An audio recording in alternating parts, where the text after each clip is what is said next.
We live in an age of profound anxiety, yet we possess more tools for comfort and safety than any generation in history. We have insulated ourselves against the elements, organized our futures with calendars and insurance, and built vast structures of digital and financial certainty. Why, then, is the prevailing mood one of restless, gnawing insecurity? Why does the feeling persist that, despite all our planning, something is fundamentally wrong? Now, let us discover that profound wisdom lies not in adding, but in letting go. This is the central malady of the modern age. We are suffering from an obsessive pursuit of security. The human mind, a magnificent survival tool, has become a victim of its own success. It evolved to solve problems, to anticipate dangers, to plan for a future. But it has become so efficient at this task that it no longer knows how to stop. We no longer live in the world of physical reality. We live in a world of mental projection. We have mistaken the menu for the meal. Our normal world, the one we are invited to escape, is a state of constant, low-grade tension. It's the what-if mind. What if I lose my job? What if I get sick? What if this happiness doesn't last? We are always leaning forward, trying to prop up a future that exists only in our imagination. This is the paradox Alan Watts identified so clearly. Our very craving for security is the primary source of our insecurity. Think of it this way. Life, by its very nature, is fluid. It is impermanent. It is change itself. It is a flowing river. The modern mind, however, does not want a river. It wants a reservoir. It wants to dam the flow, bottle the experience, and label it permanent.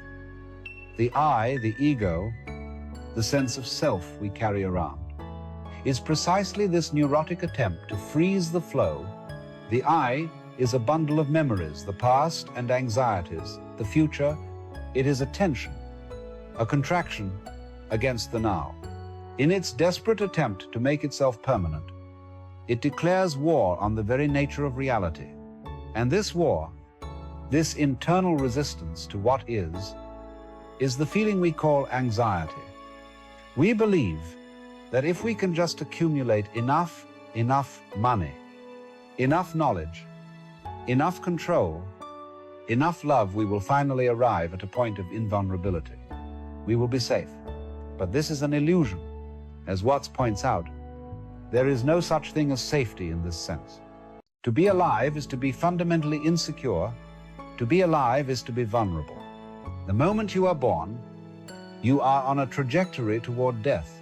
The moment you love, you are vulnerable to loss. The moment you build, you are vulnerable to decay. This is not a morbid thought, it is a statement of fact. The problem is not the fact itself. The problem is our refusal to accept it. We are like a person trying to hold water in their fists. The tighter we squeeze, the faster it slips through our fingers. The security we seek is a phantom. It is a concept, an abstraction. It is not real. The effort to grasp this phantom is, however, T-bone steak real. It is the tension in our shoulders, the knot in our stomach, the racing of our thoughts at 3 a.m. This is the great frustration. We are told to solve our anxiety, so we try. We try to control our environment. We manage our time. We read books on how to calm the mind. We develop strategies to mitigate risk. But the anxiety remains. Why? Because the strategy is the anxiety. The obsessive controller is the one who is terrified. The one trying to fix the mind is the very mind that feels broken. We have built a civilization that is, in essence, a massive fortress against the unknown. We have digital assistants, 5-year plans, and retirement accounts. We are shielded, insured, and pre-approved. Yet inside this fortress, the citizen is pale with worry. The fortress itself becomes the prison. The very walls we build to keep out insecurity are the walls that prevent us from engaging with life itself. Life is a dance, and we are trying to turn it into an equation. We are trying to secure a future that, by definition, does not exist and can never be secured. We are chasing a ghost, and the chase itself is exhausting us. We are running from a shadow, and the running is the shadow. This is the call to adventure for our hero, for us. It is the dawning, terrifying realization that the map we have been given is wrong. All our strategies for finding peace of mind are, in fact, the very architects of our internal conflict. The conventional path, the path of securing the self, has led us into this anxious labyrinth. If our pursuit of safety is the source of our suffering, we are left at a terrifying impasse. If grasping tighter isn't the answer, what is? If all our efforts to control the flow are futile, must we simply drown? We are caught in the trap. We are convinced that our only options are to redouble our efforts or to give up in despair. But the mentor, in this case, Watts, points to a third way. It is not a way of doing, but a way of seeing. The first step in this journey is the most difficult: to see the trap, not as a threat, but as a mechanism, to understand that the anxiety we feel is not an enemy attacking us from without. It is the logical, predictable result of a flawed premise. We are trying to make permanent that which is impermanent. We are trying to separate ourselves from an experience we are, in fact, having. The anxiety is a symptom of our war with the present. And as we will discover, this war is one we can only win by surrendering.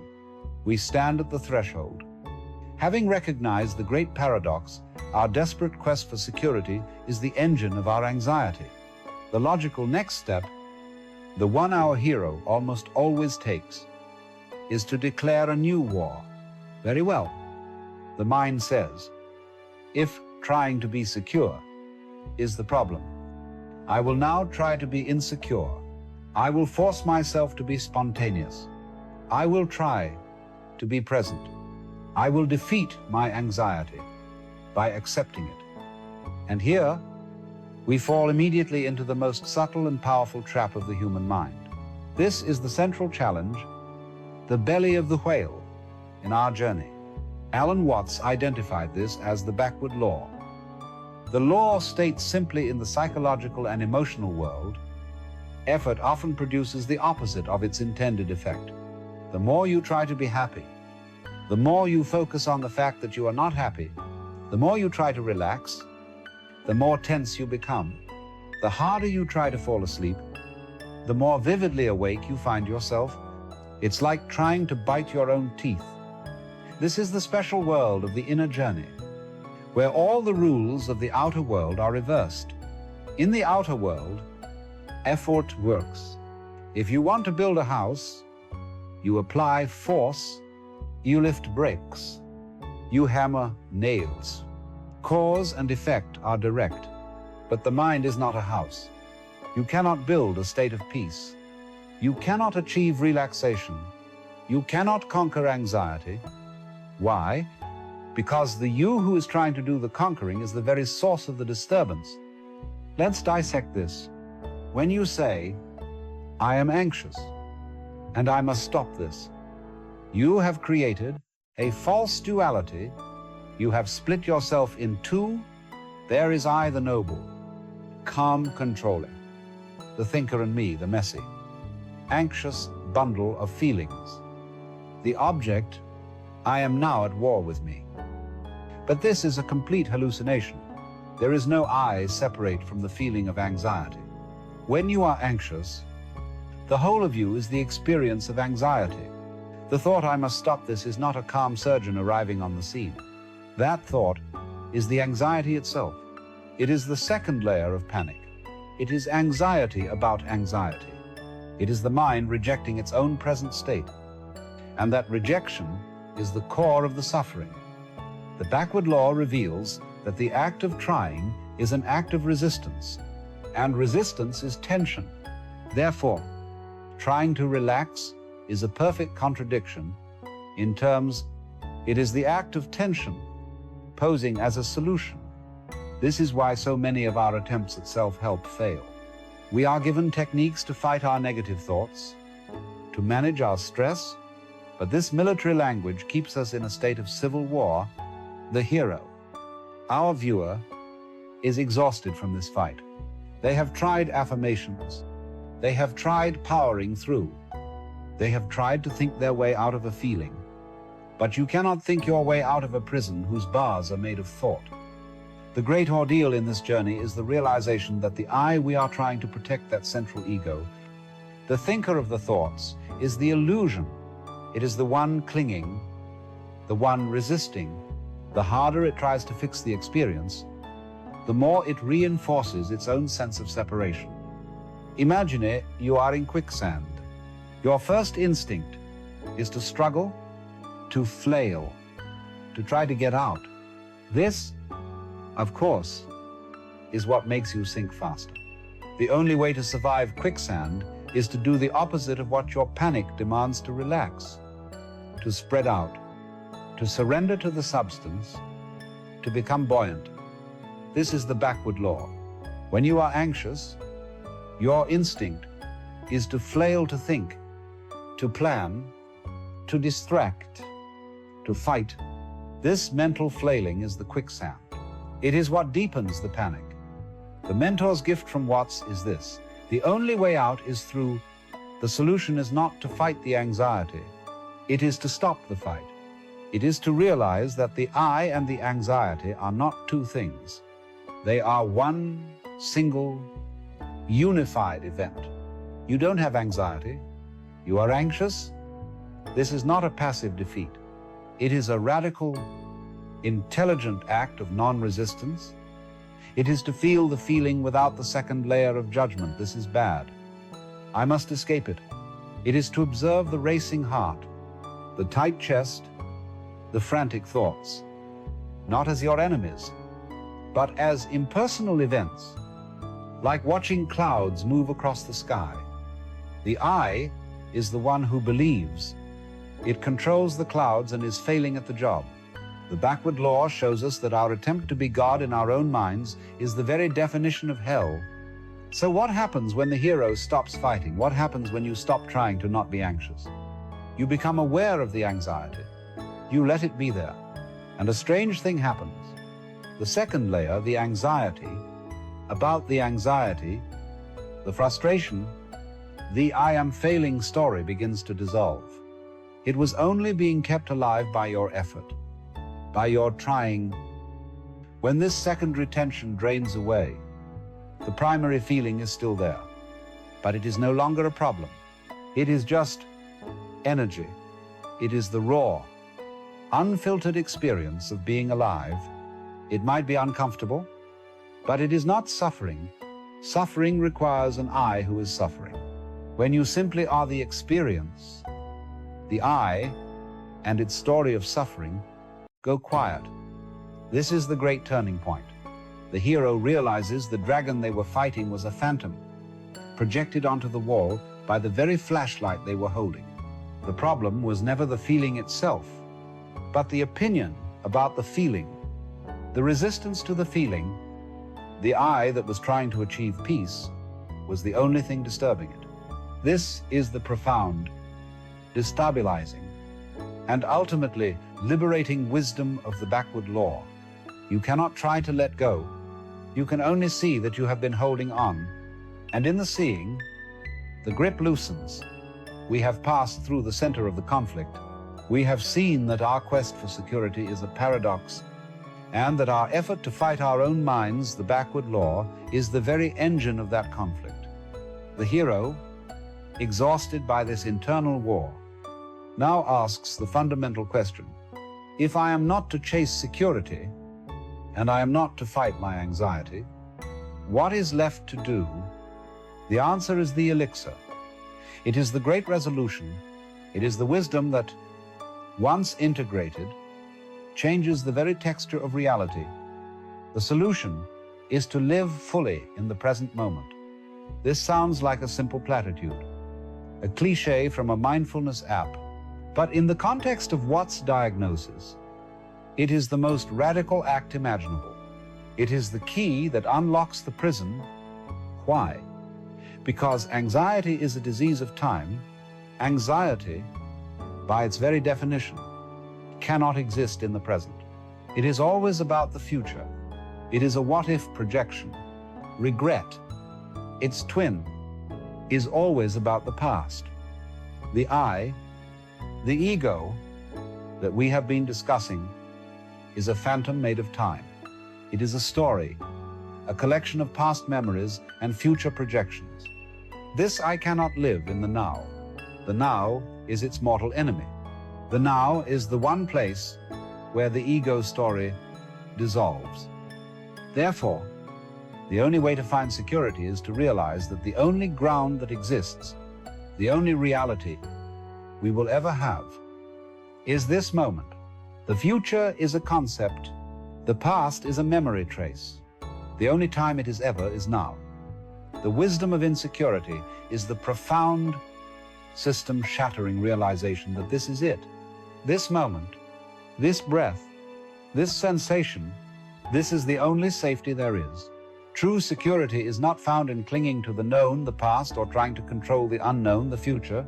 It is found in the courage to fully inhabit the present, whatever its form.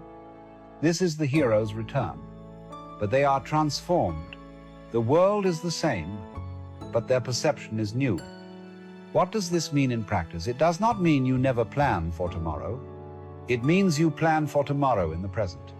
You don't live in tomorrow's anxiety today. You do the act of planning, and then you return to the reality of the now. When anxiety arises, the old way was to fight it, the backward law. The new way is to embrace it as part of the now. If anxiety is present, then the present moment is anxiety. The action is to be aware of it, to feel the tight chest, to notice the racing thoughts, to feel your feet on the floor. It is to bring your full attention to the experience, not to escape from it. When you do this, the I that hates the anxiety dissolves, and the anxiety, met with pure, non-judgmental awareness, is just energy. It is a storm cloud.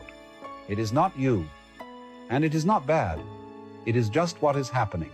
And like all things in the now, it changes. It flows. It passes. By stopping the war, you win. By surrendering to the fact of the moment, you are liberated from your story about the moment. This is the ultimate desire that Ada speaks of, the desire for peace, not the peace of a dead, static, controlled world, but the peace of a mind that is fluid, intelligent, and aligned with reality, a mind that trusts the flow, a mind that is not afraid of its own experience. This is liberation. It is realizing that you are not the little man inside your head, frantically pulling levers. You are the whole flow of life itself. You are the anxiety. You are the joy. You are the breath. You are the sound in the room. The action, the CTA, is not a 10-step plan. It is an invitation, an experiment. The invitation is this for the next 60 seconds. Simply be aware. Don't try to change anything. If your mind thinks, let it think. If you feel tense, let yourself feel tense. Just watch. Notice the space between your thoughts. Notice the sensation of breathing. Notice that you are not doing this. It is just happening. This is the return. This is the integration. The wisdom of insecurity is not a philosophy you learn. It is a reality you discover. It is the realization that life is not a problem to be solved, but a reality to be experienced. And the only place to experience it is now. The I was the problem. The now is the solution. The I lives in fear of the future. The now is inherently safe, because it is all there is. This journey explores Alan Watts' The Wisdom of Insecurity, diagnosing our modern anxiety as a futile quest for certainty in an ever-changing world. It dismantles the backward law, the paradox that trying to escape anxiety only deepens it. Finally, it reveals that true peace is found not in securing the future, but in fully embracing the impermanent, intelligent flow of the present moment,